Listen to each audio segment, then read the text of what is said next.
नमस्कार मित्रों, प्रसंग इन दिनों में चर्चा में हैं, राम कथा के भी, और बहुत सारे नए नए प्रसंग उभर के आ रहे हैं। अच्छा लगता है कई बार कुछ नई चीज़ें सामने आए। इससे धार्मिक मान्यताएं तो अलग चीज़ हैं, लेकिन जो बाकी दूसरा जो पहलू है सृजनशीलता का, क्रिएटिविटी का, वो भी बड़ा उभर कर सामने आता है।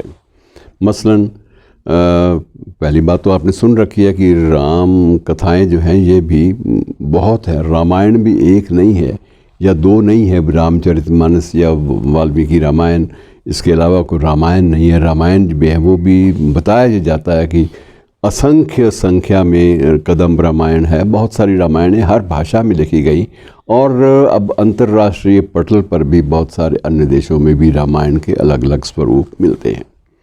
इसमें मैं जो बात कर रहा हूँ वो सिर्फ यह कि अब कई बार ये हैरानी होती है कि गोस्वामी तुलसीदास मूल रूप से तो कवि थे, सिर्फ राम भक्त नहीं थे। राम भक्त के अलावा वो सृजनशील भी थे, क्रिएटिविटी भी थी उनमें। बहुत सारी चीज़ें उन्होंने ऐसी दी हैं जिनसे पता चलता है कि उस व्यक्ति में सृजनशील प्रतिभा, क्रिएट करने की प्रतिभा वो कितनी प्रखर थी।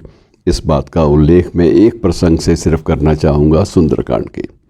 सुंदरकांड में एक जगह जब वो लंका में आग लगाई थी, तो उस वक्त एक प्रसंग पर तुलसीदास जी ने टिप्पणी की थी, हरि प्रेरित तेहि अवसर चले मरुत 49 प्रकार के पवन हवाएं उस वक्त चली थी। तो 49 पवन, 49 तरह की हवाएं, ये तो कभी हमने सुना नहीं है, लेकिन तुलसीदास ने इसका जिक्र किया है। बिल्कुल वैज्ञानिक दृष्टिकोण से इसको बिल्कुल ठीक पाया गया है।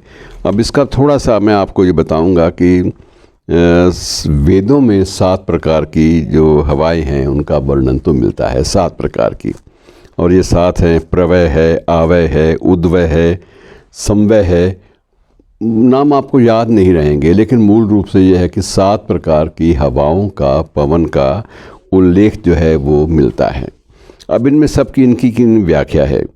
अब उसके बाद ये है कि एक एक जो वेदों में वर्णित वायु का स्वरूप है, एक एक स्वरूप, उसके आगे 7 कण हैं, और सारे कणों के नाम हैं, और इन नामों का उल्लेख ग्रंथों में, संस्कृत ग्रंथों में, प्राचीन ग्रंथों में, गोस्वामी तुलसीदास से पहले की बात है, तब के ग्रंथों में सबका नाम मिलता है। कहीं ऐसा नहीं है कि तुलसीदास ने कुछ गढ़ा हो। तो ये 7 तरह के बाद में जो मिले एक एक प्रकार में, वेदों में वर्णित 7, और 7 जो है उनके आगे हो गए 7 कण हर एक के। तो कुल मिलाकर ये 49 मारुत हो जाते हैं।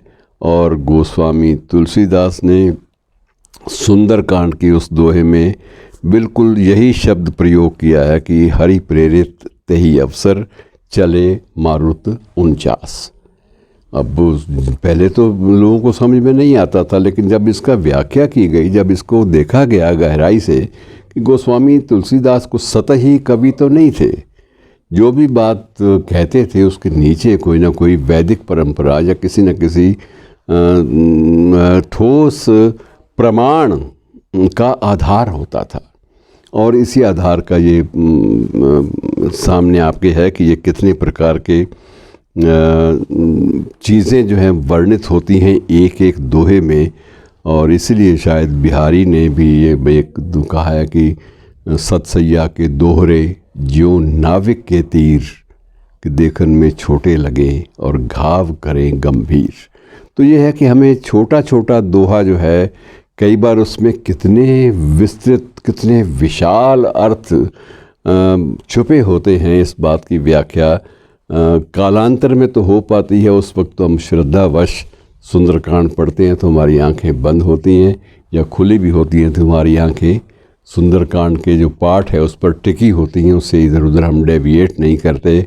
लेकिन बाद में जब विश्लेषण होता है तब यह पाया जाता है कि ये तो गज़ब के लोग थे। ये जो सृजनशीलता थी इनमें, वो निराधार नहीं होती थी, हर एक को आधार देते थे और व्यापक अर्थों में अपनी बात को कहने का प्रयास करते थे। शुक्रिया।